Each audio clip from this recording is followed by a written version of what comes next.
Okay, but now what were you saying? Have you ever spent the night in a prison cell or a police cell? Say? Oh, sure. I mean, yes, I have. Which story am I going to tell right now? Okay, I was arrested once I was in college and I was back home in Western Massachusetts, and I think I was reading Watership Down, a novel, and it was around midnight, and I was looking for a good place to sit and read my novel, and I saw that there was a little floodlight in the parking lot of the bank, and a fire escape that went up to the roof of the bank. And so I thought, well, you know what, that's a perfectly good place to go read after hours. So I climbed up onto the roof of the bank and was reading my novel. And about a half an hour later, floodlights came from adjacent buildings and a helicopter came over. Because apparently there was a bank robbery in process, or so they thought. And that was kind of difficult to explain my way out of. Like, oh no, officer, you don't understand. Well, I actually was on the ground with my face in the ground and handcuffs on, and I was like, no, I was just reading my novel, which doesn't make sense. Like, why do you go up onto the roof of the bank to read a novel at midnight? But yeah, no, I've had other experiences. One was probably this is the earliest time I was in a jail cell. My mother had kind of a little bit of a checkered relationship with the authorities, and we were driving home from the movies once. I think I was 7, my brother was 5, and we had apparently no headlights. And so we got pulled over for that. And as the cop pulled us over, my mom grabbed a big little bag of weed out of the glove compartment and handed it to my brother, my 5-year-old brother, and said, "Put that in your underwear." And I'm not actually sure why we ended up in the local prison. It was for something else, some outstanding moving violations or something, but for some reason there was a warrant out, and we were in the police station for the night, and the whole time my brother had the big bag of pot in his underwear, and he was cool as a cucumber about it, but he was afraid. He knew he was hiding contraband, and he was afraid to go to the bathroom. Yeah. So whatever, he ended up peeing in his pants. But then he couldn't change his pants because he'd have to take them off and reveal it was fun. But we didn't get caught with it, and everything ended up being fine. What's that? Until now. Now the cat's out of the bag. I'm not going to tell you the answer to your question right now, but I'm going to tell you a story which this reminded me of, which I shouldn't be telling people about. I went to a thing called Burning Man. Burning Man is this huge festival that happens out in the desert, and I went with my dad and my brother. And right when I got there, some friends of friends showed up, and they're like, "Hey, how you guys doing?" And they're like, "Hey, do you want some of this?" And I was like, "What is that?" And he went, put it in my mouth, and he was like, "That's liquid acid." And I did take acid once when I was in high school and had a very rough time with it. I was not prepared, and it was like, it's too late. You already put it in my mouth, and then you told me what it was. That's not fair. So now I'm at this thing called Burning Man, and somebody has just given me acid, and I'm like, all right, I'm going to be okay. I'm going to make it. I'm going to be okay. But he gave me, apparently, a lot of acid, and I was not okay.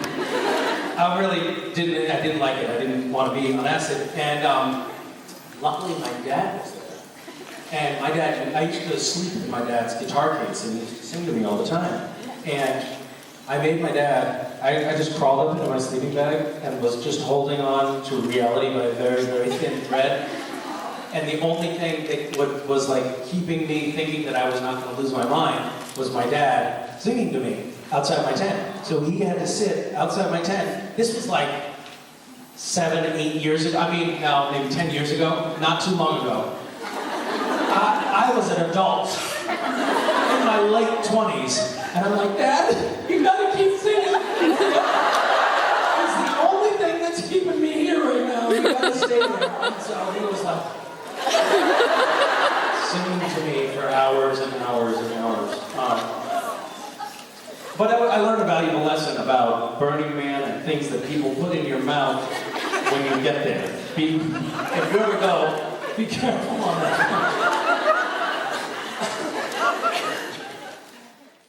Hi.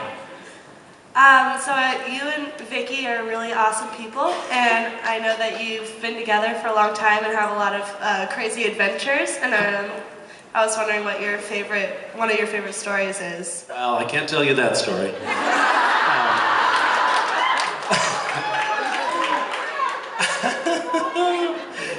How old are you, young woman? I'm 20. You're 20. Yeah. My wife and I had been together for almost 5 years when you were born, which is astonishing. What is our favorite story? Like an adventure that you guys have gone on through all the years that you've been together and all the crazy things you've done together. I feel like there's gotta be a I must have one fucking least story. at least one. Well, let's see.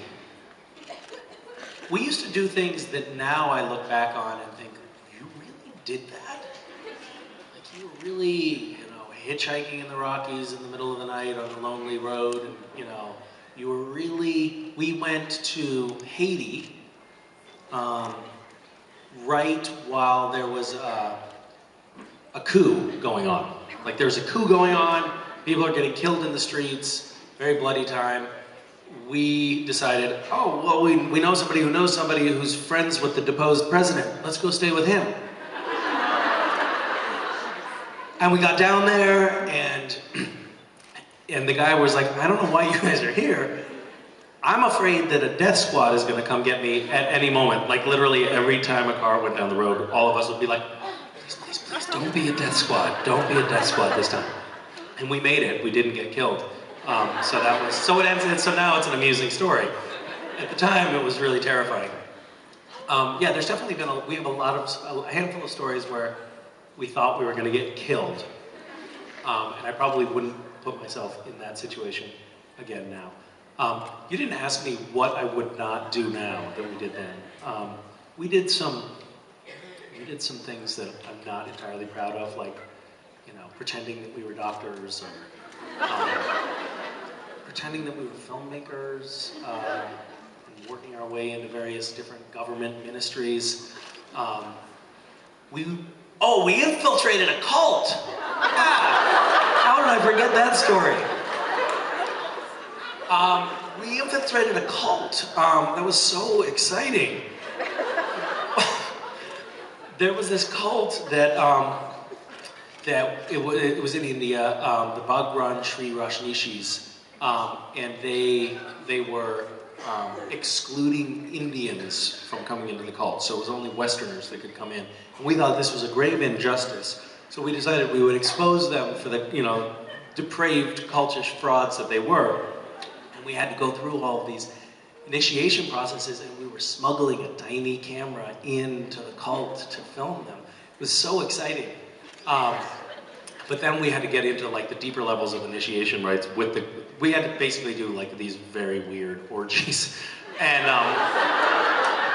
even for us, it was a bit much. And we were like, let's just leave it at like, okay, we came far enough. I don't think we need to press the point anymore here. So we have some pretty lame footage from our cult infiltration, because we really, if you pardon the expression, pulled out a little early. But that was exciting. That was crazy. That was definitely crazy. Thank you for your question. So, I was just visiting in London with my oldest friend, Darius. And Darius, I helped him out a little bit on making his first documentary. And we have been close friends since we were 12. And we went on some very, very long bike trips with each other when we were quite young that were amazing. And because we're now old men, we thought it might rejuvenate us to go on a bicycle touring trip again, to rekindle our youth. So 6 years ago, we went on this bike trip, and we were riding, and we'd ridden we have our tents on the back of a bike, and we're riding around the Olympic Peninsula, which is in Washington State on the west coast of the U.S. And we were riding, and we had ridden a long ways. We had ridden about 70 miles that day, and we went to a grocery store, and we decided we wanted to buy some fish, to grill a fish at our campfire that night. And we went into this, have I told this story before? No. So we went into a grocery store, and it was just the worst grocery store you'd ever. There was nothing but the most sort of disgusting, frozen, then thawed, then frozen again, fish sticks. There was no good fish. And here we are, right on the coast of Washington, where there's amazing fish just right there. And so we asked a woman who was standing there, we said, "Do you know where we could get any fresh fish?" And she said, "I'm sorry, there's nowhere." We were in this small little town. We were actually in Forks, Washington, which is where Twilight took place. And she said, "No, there's actually nowhere you can get fresh fish here." And we were like, we so wanted that. So we walked away, and then she tapped me on the shoulder and she said, "It's just so weird that you asked me that, because I have some fresh salmon that was caught today in my car right now, and I feel like I should just give it to you." And we were like, "Are you sure?" And she said, "Yeah, someone gave it to me, and the fact that you asked me for fresh fish, I think it means I'm supposed to give it to you." And so she gave us this amazing fillet that was this long of beautiful, fresh sockeye salmon. And we tied it onto the back of our bikes, and we rode on. And we rode down this little country road, and it was getting to be evening, and nobody had passed us for a long time. And we were climbing and climbing and climbing. We came to the top of a mountain, and we rode for many miles down this very, very quiet country road. There were no cars at all. And we were climbing and climbing up a hill for miles. And we got to the top of a mountain, and we started down the hill. And we looked at each other, and we're very competitive with one another. We had these bags on the side of our bikes. We looked at each other, and we kind of nodded, like, "Let's race." And so we started racing down the hill. And it was a very, very steep hill. And we were going as fast as I have ever gone on a bike. And we forgot to...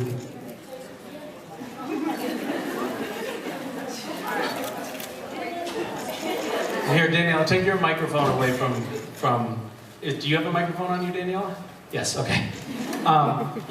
We started going down so fast, and we were right next to each other, and we forgot to take into account that we had bags next on our bikes, and our bags hit each other, and we looked at each other as we started to crash, and I said, "I'm so sorry," and then we went down, and we were probably going 50 miles an hour. We were going really, really fast, and I remember just falling so fast and rolling and rolling and rolling, and thinking to myself, I'm still alive, but expecting not to be thinking that at any point. Like, we were really going that fast. And finally I stopped, and I was still alive, and I kind of checked my body, and I definitely felt like I was in pain, but I could stand up, and I saw my friend, and he was about 50 feet away from me on the side of the road, lying in a ditch, and he was covered in blood, and I yelled out his name. I was like, "Darius!" And he didn't respond, and I thought he was dead, and I ran over to him. Oh, such an emotional story. Ran over to him, and he was unconscious, and he finally woke up, and he said, Misha, where are we? What are we doing? He had really bad amnesia and a really serious concussion. And long story short, this guy pulls up in a car, and which we were grateful for. We were there for maybe 5 minutes before a car came by, and it had been a long time before a car came by. And he had just gone to Costco to buy toilet paper and stuff like that, and his car was full of toilet paper. And my friend's face was really messed up. And there was just he was covered in blood. And we said, can you get us to a hospital? And he said, I'm sorry, there's no room. And he drove on. And we didn't even have time to respond. Like, he's driving on, it was unthinkable. And then finally another truck came and he took us to the hospital, and we spent the night in the hospital. And we were both eventually okay, although he was kind of messed up for about a year. And we lost that fish. And this is actually not a joke, but for him and me, that represented a really big thing, which was, we've been given like this amazing gift. This amazing thing fell in our laps, and we fucked it up because we were reckless with the gifts that we've been given. So it was a really important lesson for both of us to really appreciate and take care of the things that come to us by miracle in life, and not to take anything for granted. That was not the story you were expecting to get.